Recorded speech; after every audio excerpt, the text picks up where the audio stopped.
With yet another Disney live-action remake coming out this week, we thought it was about time that we take a look at the original 1992 animated film from the Disney Renaissance, Aladdin. A magic carpet ride like no other, Disney's Aladdin carries all the hallmarks of a classic. Memorable songs and characters, spectacular animated spectacle and magic, and of course, an engaging, often hilarious, story to hang it all on. But is it required viewing?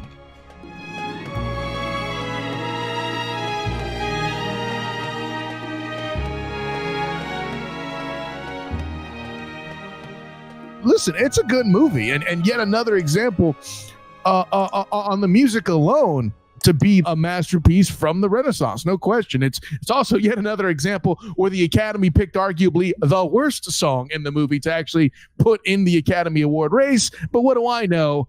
I'm just the default. To me, it was refreshing because prior to Aladdin, I think the last Disney film that I had saw in theaters or attempted to see was Pinocchio, and I ended up watching the second half of that through my fingers because I was scared of marionettes. So Aladdin for me, it was fun. I can tell you now, watching it as an adult, I have a different vibe, and if I can, having seen Endgame, I'm like, okay, now things are starting to make sense. Hashtag quantum realm. How is the genie able to turn Apu into a car? How is the genie able to channel Jack Nicholson and all these characters if this is supposed to be set back in the day, unless he's got access to the quantum realm to see all these different dimensions, man? It's absolutely trippy. He's been in the land for so long. He must have a subscription to HBO Now or something. That's a great point too, Demos. But what I would also argue is you're referencing the wrong Marvel movie. He's breaking the fourth wall. So wait, Pinocchio inspired you with a lifelong fear of marionettes. I wonder if Aladdin gave you a lifelong fear of the Blue Man Group. I still haven't seen him. And anytime I watch Arrested Development and Tobias Funke puts on his he blues himself, then I just have to turn away from the screen. It's ridiculous. Wait, how does the genie inspire fear? That's all wrong. For me, what's interesting about Aladdin in retrospect is it kind of started the trends of pop culture references in timeless animated productions, and the inclusion of high-profile celebrity voices. These have become prevalent in animated films since then, and especially now. Just look at a DreamWorks production. Everybody has been trying to replicate the style and tone of Aladdin. How, on both fronts, though, Aladdin serves as probably the best example of how to balance these trends properly and effectively. In this film, even if you don't understand the reference, it doesn't affect the plot. It doesn't affect what the characters are saying. It works into it. In fact, in some ways, it makes the genie look even more creative.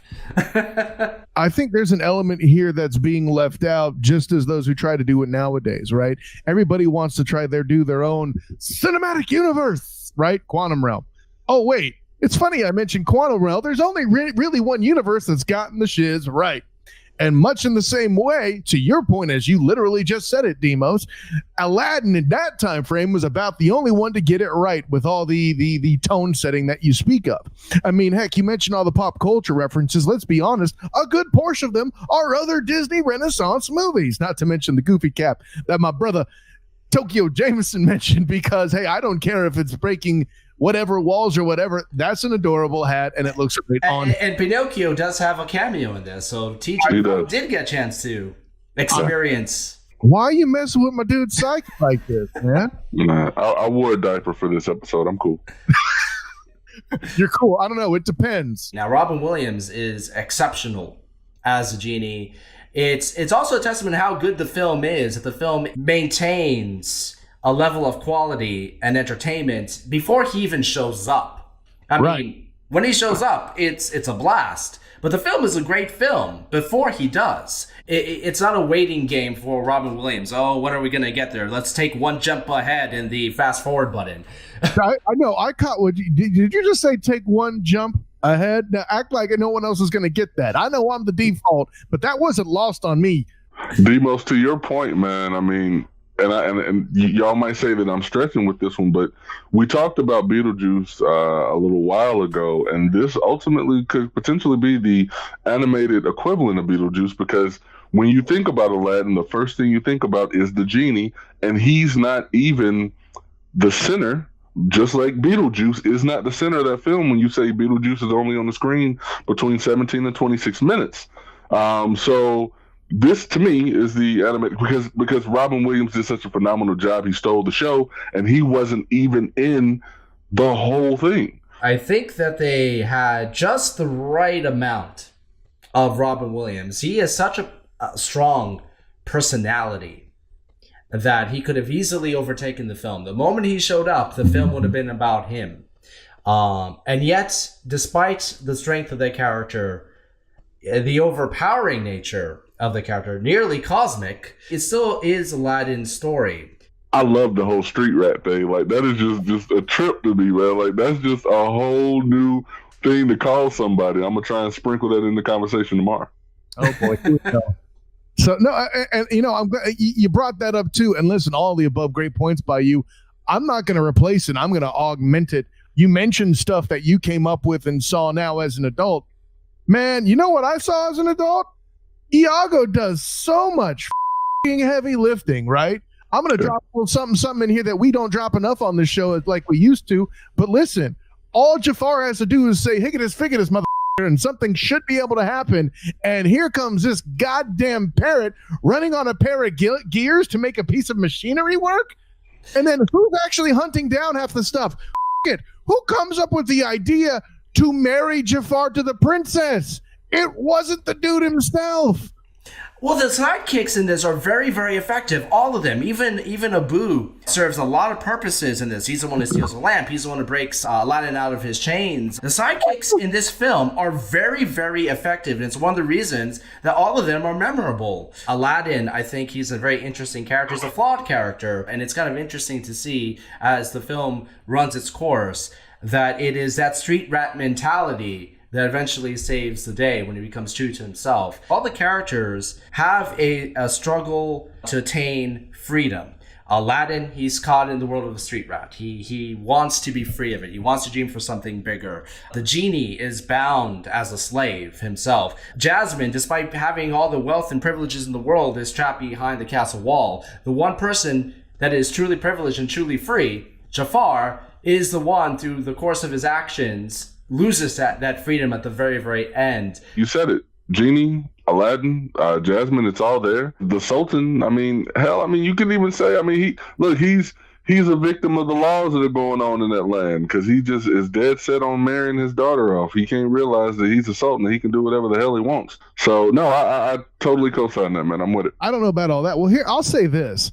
Maybe Jafar is in fact evil. I mean, when it came time to throw down, he's the one that decided to morph himself into a cobra to do battle. That should say something about one's psyche in and of itself. Whether you decide to be a snake or a bat, for example, TJ, just throwing a few animals out there that might make sense in this instance. To slap you in the face. Right in the face. But you say that he's the most psychologically aware. He knows that he's a snake, and he's accepting of that. Well, and then, you kind of just stole my point from me. Thank you, Demos. You're very welcome. He could end up being an Attila of the Time type. He could be completely evil and awful, taking over everything in front of him.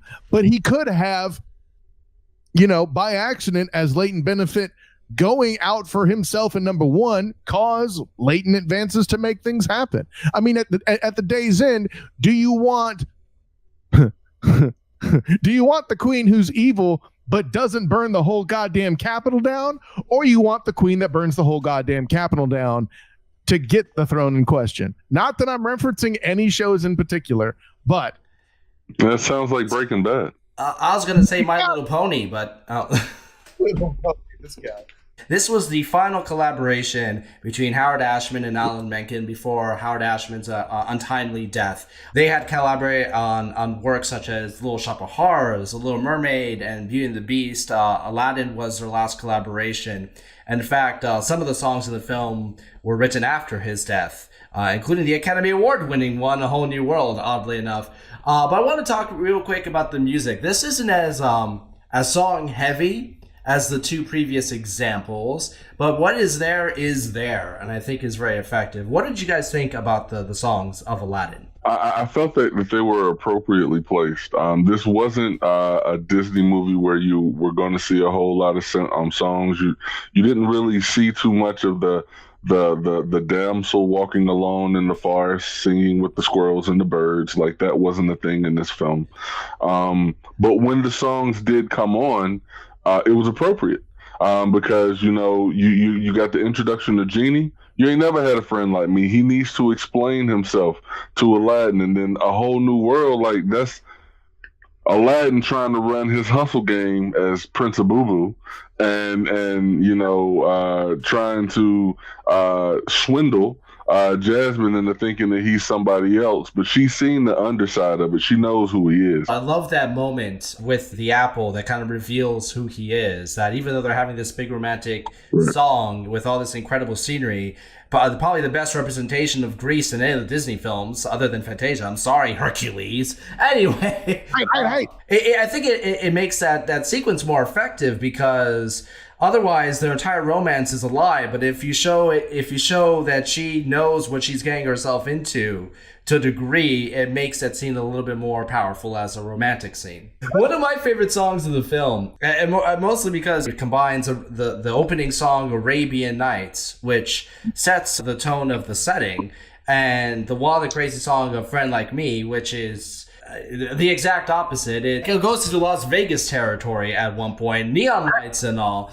Prince Ali combines both in a way, and I think that number is fantastic, beginning to end. The music is incredible. The jokes are perfect. You kind of blew my mind there by saying that song combines the two, because my whole thing was about to be, what says that Vegas jazzy swinging style to, than a goddamn trombone plunger mute, okay? Wah, wah. But there's kind of an element in that somewhere in Prince Ali too, and I'm like, holy crap, he's right. I mean, listen, all this does is prove that A Whole New World is only great because of all the stuff around that scene. It's good. It's not great. And I'll be honest, I'm still bitter about the fact that it was the song nominated. It's the biggest crime since Wilson. Well, Friend Like Me was also nominated.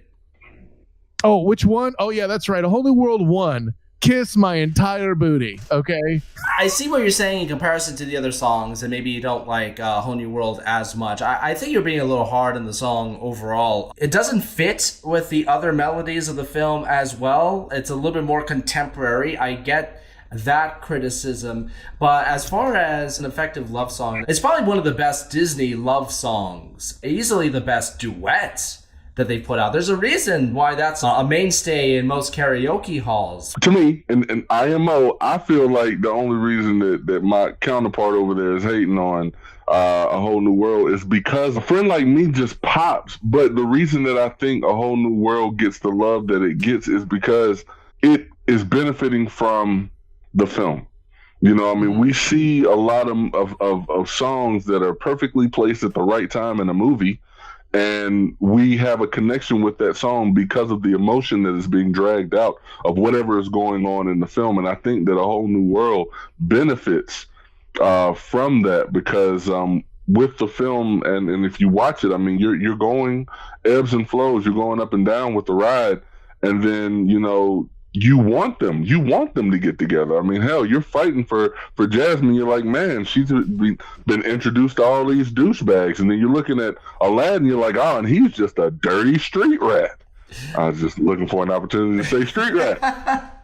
He's a street rat. He's useless now. He is useless. I've always said that when you look at musicals, for instance, in a musical, the song numbers are the action scenes in an action movie, and in A Whole New World, I think it's just the combination of the character interaction and the music and that flying scene that is astounding to watch to this moment. The entire sequence when they're flying through the clouds, when they're flying through the stars, it's quite stunning, beginning to end.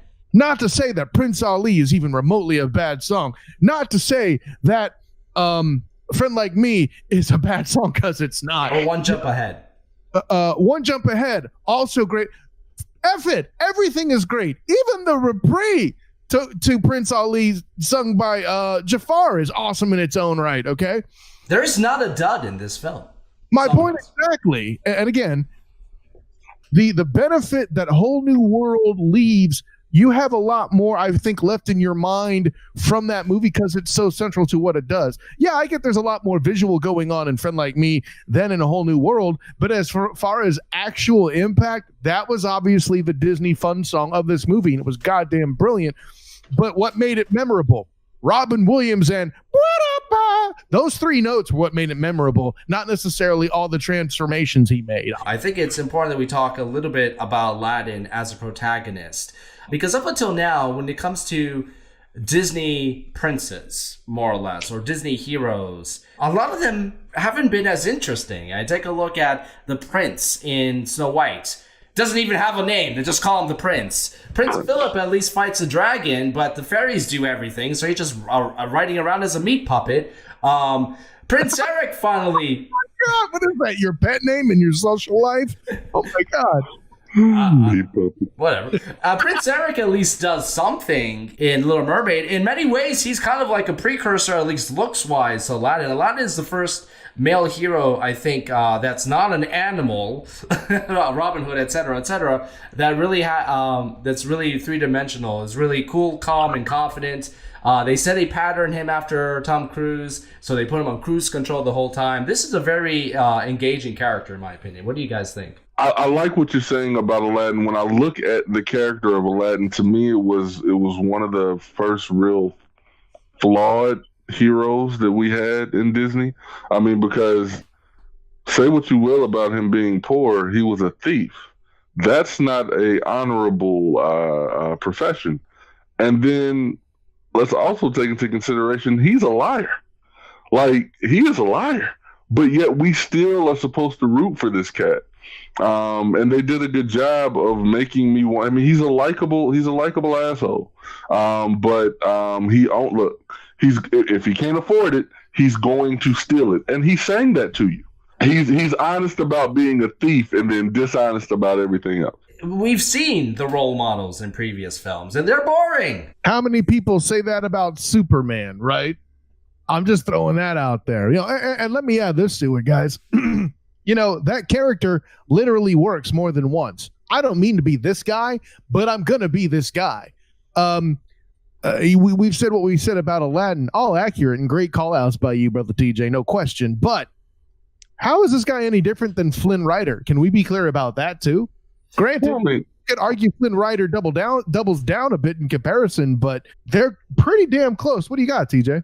Well, I mean, I wasn't necessarily taking anything away from your point, because you're absolutely right. Flynn Rider is a shyster as well, and I hope that no one takes offense to the word shyster, but I mean, yeah. But giving credit to the fact that this was the first one, 1992, we have Flynn Rider because of how good of a job they did on Aladdin. They made it so that you can actually fall in love with somebody who was a crook, because guess what? In real life, we all got family members that do shady stuff, and we love them anyway. So, final thoughts. One thing that I wanted to make sure that I actually mentioned with regard to the way that they animated this film, when they were riding through the cave, being chased by lava, that is the first time I can remember watching a cartoon and then it going with the quick cuts, cutting through alleyways and stuff like that. Like, I thought that was awesome. Aladdin, to me, definitely did a great job as far as setting Disney up for future movies.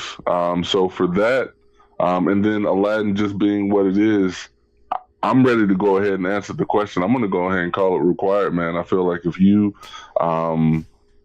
are a movie buff, a cinephile, if you're just a regular Joe Smo, soccer mom, weirdo, nerd out kid, pothead, don't matter. There's something in you. If you're a kid, you've seen it. If you're an adult, you should have seen it. So yeah, I'm gonna say it's required. I'll let you boy. I have been critical of film on this show often, even ones that I've liked.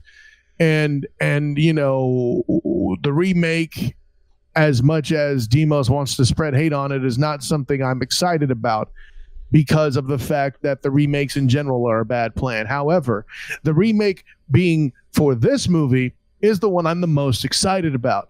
Not to mention this original 92 edition. That makes it sound like a car or something. It's a classic. Damn, Demos dunked. Has boom shakalaka.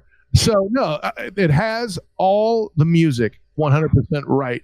It has a lot of subtlety and build. That's a beautiful thing. There are messages in there that I caught watching it again as an adult. I recognized that the side characters still had an impact on what was going on, regardless of their gender, species, if they have one, and or ability to be an inanimate object. The only one that might have been somewhat, air quotes, limited was Raja, and really it's more because of his screen time and his inability to speak. He doesn't have the ability to save people from lava and be a means of conveyance. So he was a good steps tool though to get over the wall. Not to mention a hell of a security system. There's at least one prince that gets the entire ass of his pants ripped out.